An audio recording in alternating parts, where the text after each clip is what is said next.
সময়ত ইতিহাসক বিকৃত কৰাৰ এটা প্ৰচেষ্টা চলি থাকে আৰু বিশেষকৈ প্ৰধানমন্ত্ৰী মোদী ডাঙৰীয়াই কৈছে যে আমি নতুনকৈ ইতিহাস লিখিব লাগে। মুখ্যমন্ত্ৰী মহোদয়ে কৈ থাকে যে বামপন্থীসকলে ইতিহাস বিকৃত কৰিছে।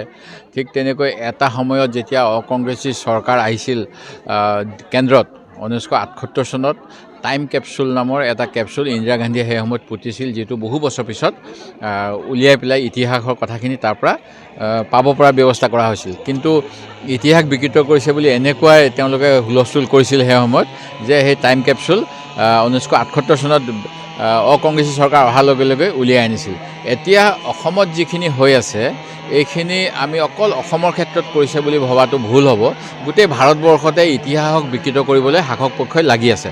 তাৰ এটা উদাহৰণ দিওঁ।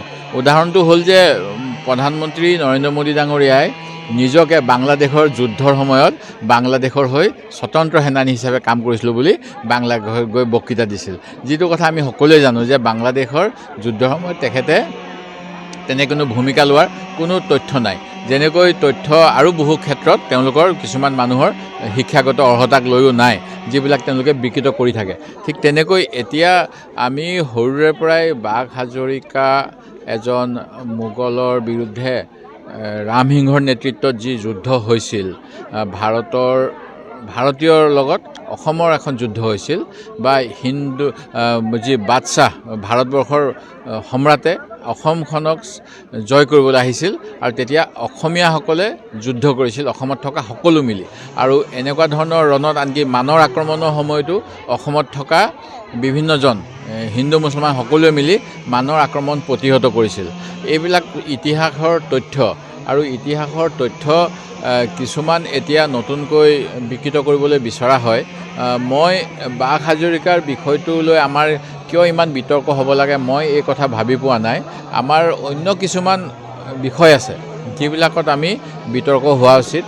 উদাহৰণস্বৰূপে চৰকাৰে কিয় আমাৰ নিবনুৱা সমস্যা সমাধানৰ ক্ষেত্ৰত দিয়া প্ৰতিশ্ৰুতি পালন কৰিব পৰা নাই, আমাৰ চৰকাৰখনে ভাল দিন আনিম বুলি কোৱাৰ পিছতো কিয় ভাল দিন আমি দেখা পোৱা নাই। এইবিলাক কৰি পেলাই বিতৰ্কত নগৈ যে বাঘ হাজৰিকা আছিল নে নাই, কোনোবা আছিল নে নাই, এইবিলাক কথা লৈ পেলাই আমাৰ সকলোৱে মূৰ ঘূৰাবলৈ বিচাৰিছে আৰু ইতিহাস নতুনকৈ লিখিব বিচাৰিছে। এই ইতিহাস লিখিলে কাৰ কি লাভ হ'ব নাজানো। অসমত যি থকা কিন্তু শান্তি সম্প্ৰীতি ব্যাহত হ'ব পাৰে, কাৰণ আমি ইয়াতে একে সময়তে আমি স্বৰ্গদেউ চুকাফাৰ কথা কওঁ, কোচ ৰজা নৰনাৰায়ণৰ কথা কওঁ, আমি ইয়াতে আজান ফকীৰৰ কথা কওঁ, আমি ইয়াতে আৰু অন্যান্য যিসকলে অসমক অৰিহণা জনাইছে সকলোকে আমি জাতি ধৰ্ম নিৰ্বিশেষে অসমীয়া ভাষা অসমীয়া স্বাৰ্থ গ্ৰহণ কৰা সকলোকে অসমীয়া বুলি গ্ৰহণ কৰোঁ। ইয়াৰ মাজত কিন্তু এই আমাৰ শাসকীয় দলে যোৱা কিছুদিন ধৰি মোগলৰ আক্ৰমণ বা অন্য কিবা কিবি কথা উলিয়াই আছে, যিবিলাক আমি মোগলতো বহু বছৰ আগত অসমলৈ আহিছিল আৰু তেওঁলোকে এতিয়া যে নতুনকৈ কিবা কৰিব বিচাৰিছে সেই কথা নাজানো। বৰঞ্চ নিৰ্বাচনৰ সময়ত তেখেতসকলে আজমল ডাঙৰীয়া মোগলৰ প্ৰতিনিধি বুলি কৈছিল আৰু আজমল ডাঙৰীয়াক দিছপুৰৰ ওচৰ চাপিব নিদিওঁ বুলি কৈছিল। কিন্তু বহু ক্ষেত্ৰত দেখা যায় যে আজমল ডাঙৰীয়াৰ দলটোৱে বৰ্তমানৰ চৰকাৰখনক ভূয়সী প্ৰশংসা কৰে। এইবিলাক চাই পেলাই যে এইবিলাক সকলোতে কিছু ৰাজনীতিৰ গোন্ধ আছে এনেকুৱা অনুমান হয়। আৰু ইতিহাসৰ কথাবিলাক সত্য নতুনকৈ পোহৰলৈ আহি থাকে। সেই গতিকে ইতিহাসত কি লিপিবদ্ধ হৈছে কি লিপিবদ্ধ হোৱা নাই এইবিলাকে অধ্যয়ন কৰা দৰকাৰ। চৰকাৰে আজি বিভিন্ন জাতি জনগোষ্ঠীৰ উন্নয়নৰ কাৰণে পুঁজি দিয়ে। মই দেখা পাইছোঁ আহোমসকলৰ বাবে 250 কোটি টকা পুঁজি এটা ঘোষণা কৰিলে। তাৰপিছত এতিয়া শুনিব পাইছোঁ ক'ৰবাত প্ৰেছাৰ কুকাৰ বিলাই আছে, ক'ৰবাত গেছৰ ষ্ট'ভ বিলাই আছে।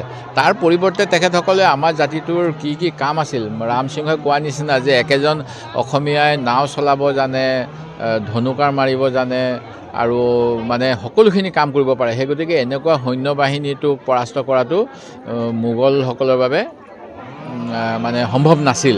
সেই গতিকে আমাৰ ৱৰ্ক কালচাৰটো কেনেকৈ আনিব পাৰি আৰু ইতিহাসৰ ভিত্তিত কি কি কাম কেনেকৈ কৰিব লাগে সেইবিলাক কথা চিন্তা কৰাটো বেছি প্ৰয়োজন বুলি মই অনুভৱ কৰোঁ।